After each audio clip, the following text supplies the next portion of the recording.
Structure of BOP.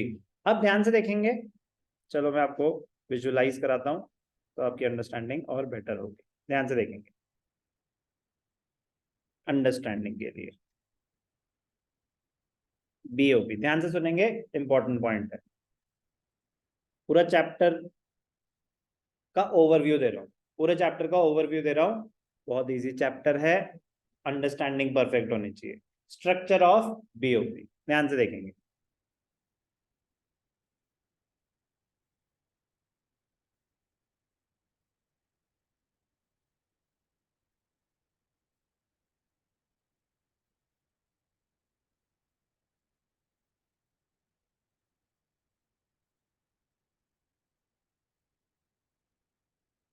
Brief summary, ये होते हैं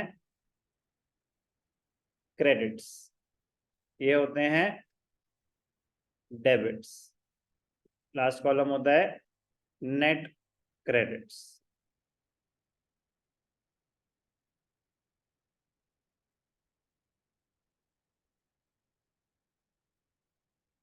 ठीक है।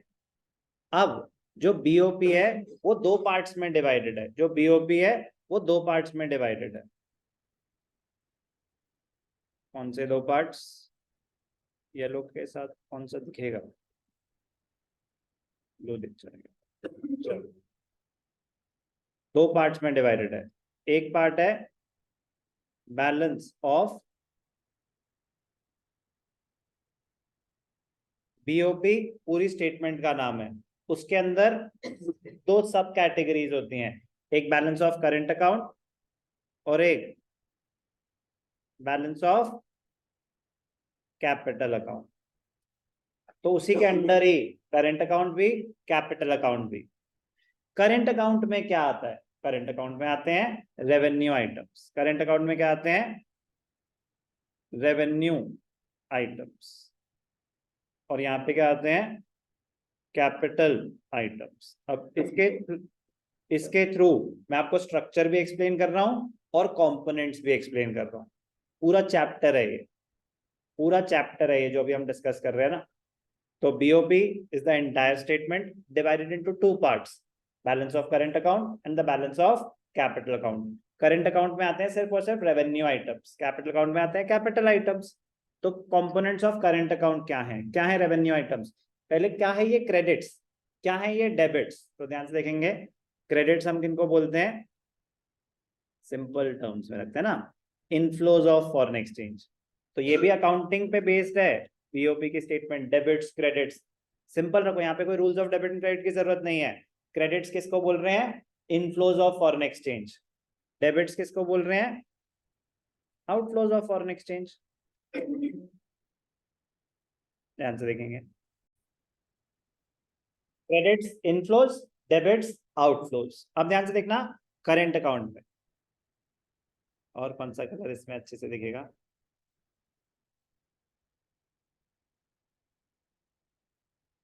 ये वाला। चलो ध्यान से देखना, करंट अकाउंट इनफ्लोज का रीजन, इनफ्लोज का रीजन क्या हो सकता है? Export of goods, export of goods. क्या होता है ये? Visible trade, visible trade, visibles. फिर export of services, unilateral receipts या पेमेंट्स, रिसीट्स, यूनिलैटरल रिसीट्स। अब इसी का ऑपोजिट आ जाएगा आउटफ्लोज में, क्या आ जाएगा? Import of goods, import of services, unilateral payments. कोई भी डाउट? थर्ड कॉलम नेट निकालता है कि क्रेडिट ज्यादा है या डेबिट ज्यादा। तो क्रेडिट ज्यादा है तो सरप्लस, डेबिट ज्यादा है तो शॉर्टफॉल। ठीक है, मेन ये है फर्स्ट टू कॉलम्स। फिर capital account, capital account capital receipts, capital items, capital expenditure. It shows those transactions which lead to change in the asset liability position. Asset liability position. तो आपके assets बढ़ रहे हैं, अगर आपके एसेट्स बढ़ रहे हैं अगर, तो वो कब होंगे? जब आप बाहर इन्वेस्टमेंट्स बढ़ा रहे हैं या बाहर वाले यहाँ पे इन्वेस्टमेंट्स बढ़ा रहे हैं। हम बाहर इन्वेस्टमेंट कर रहे हैं, क्योंकि अगर बाहर वाले यहाँ पे इन्वेस्टमेंट कर रहे हैं आपके लिए लायबिलिटी है, क्योंकि वो पैसे अब आपको वापस करने पड़ेंगे। यस और नो?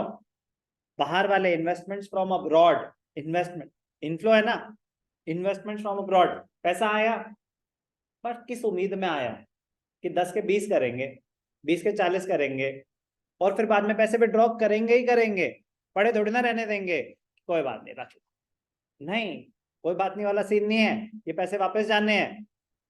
तो हमारे लिए इंडिया के लिए लायबिलिटी है इन्वेस्टमेंट्स फ्रॉम अब्रॉड। तो पहले तो ये स्पेस क्रिएट कर लेते हैं।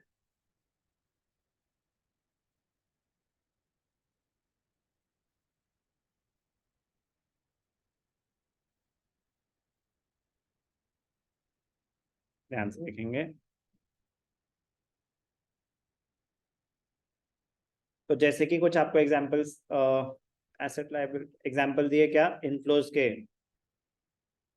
इन्वेस्टमेंट्स फ्रॉम अब्रॉड, तो ये क्या है?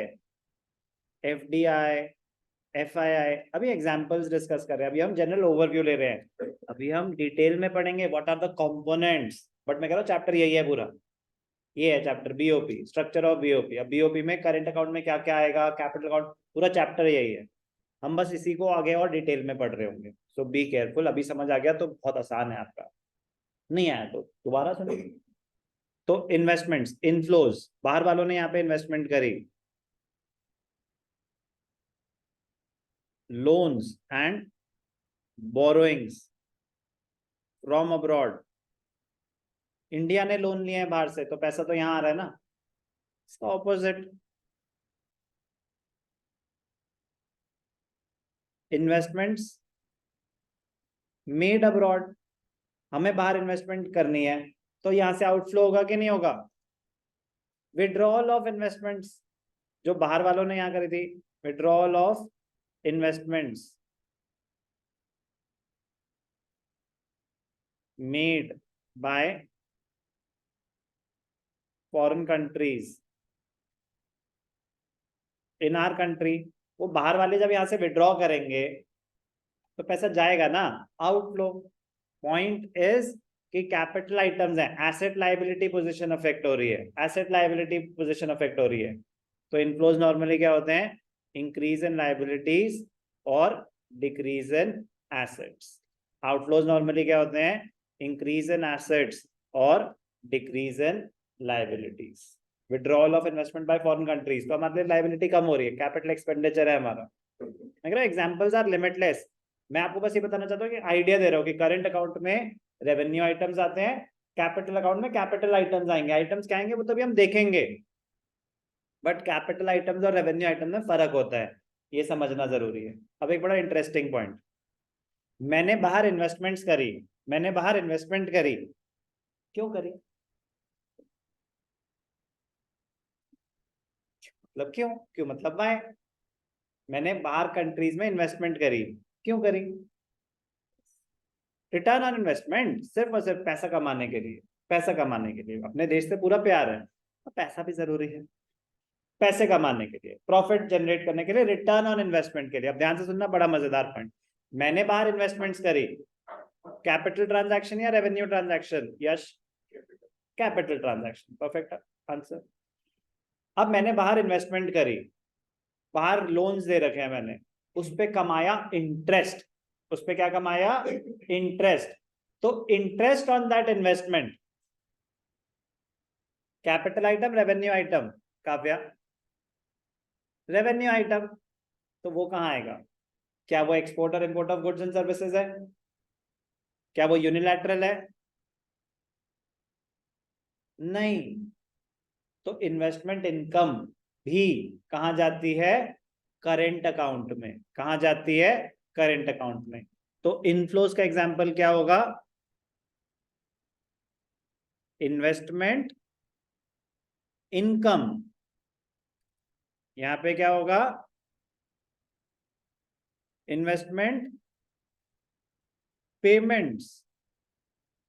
बी केयरफुल, इन्वेस्टमेंट की बात ही नहीं हो रही, उनकी रिटर्न की बात हो रही है। अब बाहर वालों ने यहाँ इन्वेस्टमेंट कर रखी है, शेयर्स में इन्वेस्ट कर रखा है, उनको डिविडेंड मिल रहा है, तो डिविडेंड ऑन दो shares, capital item, revenue item, revenue item. अब यहां से पैसा बाहर जा रहा है, आउटफ्लो है ना, तो ये है इन्वेस्टमेंट पेमेंट्स। तो return which the foreigners will generate on their investments in India. ऐसे हमने जो बाहर इन्वेस्टमेंट कर रखे है उस पर जो हम इनकम जनरेट करेंगे वो हमारे लिए इनफ्लो होगा, फॉरेन एक्सचेंज का करंट अकाउंट में आएगा। इन्वेस्टमेंट कैपिटल ट्रांसफर्स वो कैपिटल अकाउंट में आएंगे। Return on investment revenue items वो करंट अकाउंट में आएंगे। तो एंड में करंट अकाउंट के इनफ्लो ज्यादा होंगे, आउटफ्लोज कम होंगे, तो सरप्लस इन करंट अकाउंट। आउटफ्लो ज्यादा होंगे, डेफिसिट इन करंट अकाउंट। तो जो करंट अकाउंट का सरप्लस और डेफिसिट है वो कैपिटल अकाउंट ट्रांजैक्शन से मैनेज किया जाता है। बट एंड में अगर कैपिटल अकाउंट में भी मतलब आउटफ्लो ज्यादा है और इनफ्लोज कम है तो डेफिसिट है। तो लास्ट में आती हैं विड्रॉल्स और transfer to reserves. Foreign exchange last step होता है एक्सचेंज रिजर्व्स का, रिजर्व्स ऑफिशियल रिजर्व्स यूज करते हैं कि शॉर्टफॉल है तो विड्रॉ करो रिजर्व से, एक्सेस है तो ट्रांसफर कर दो रिजर्व्स में, वो अभी हम सीखेंगे। लास्ट स्टेप होता है ऑफिशियल रिजर्व्स, ठीक है ना। तो क्या आपको अभी मैंने बस इतना बताया, बीओपी क्या होता है। बीओपी पूरी स्टेटमेंट को बोलते हैं, that is divided into two parts, एक करंट अकाउंट और एक कैपिटल अकाउंट। तो एक बेसिक आइडिया हो गया कि करंट अकाउंट में क्या आने वाला है, कैपिटल अकाउंट में क्या आने वाला है। एक एक चीज रिपीट होगी, एक एक चीज रिपीट होगी, बट रिपीट होने की एडवांटेज ये होती है कि आप जीरो से नहीं सुन रहे होंगे, आप जीरो से नहीं सुन रहे होंगे, क्योंकि ये कोई जनरल नॉलेज नहीं है, ये कोई जनरल नॉलेज नहीं है। तो सेकंड टाइम सुनते हैं तो फर्स्ट टाइम से बेटर अंडरस्टैंडिंग ही होती है। तो that was the sole purpose कि पहले मैंने आपको पूरा स्ट्रक्चर आपके सामने दिखाया, अभी हम पूरा पढ़ेंगे। तो जब पूरा पढ़ रहे होंगे तो कोई भी चीज फर्स्ट टाइम नहीं सुन रहे होंगे, कोई भी चीज फर्स्ट टाइम नहीं सुन रहे होंगे। आएंगे टर्म्स कि गवर्नमेंट कैसे स्टेबलाइज करती है, सरप्लस है, डेफिसिट है, आ जाएंगे। चलो बेटा आगे बढ़ते हैं।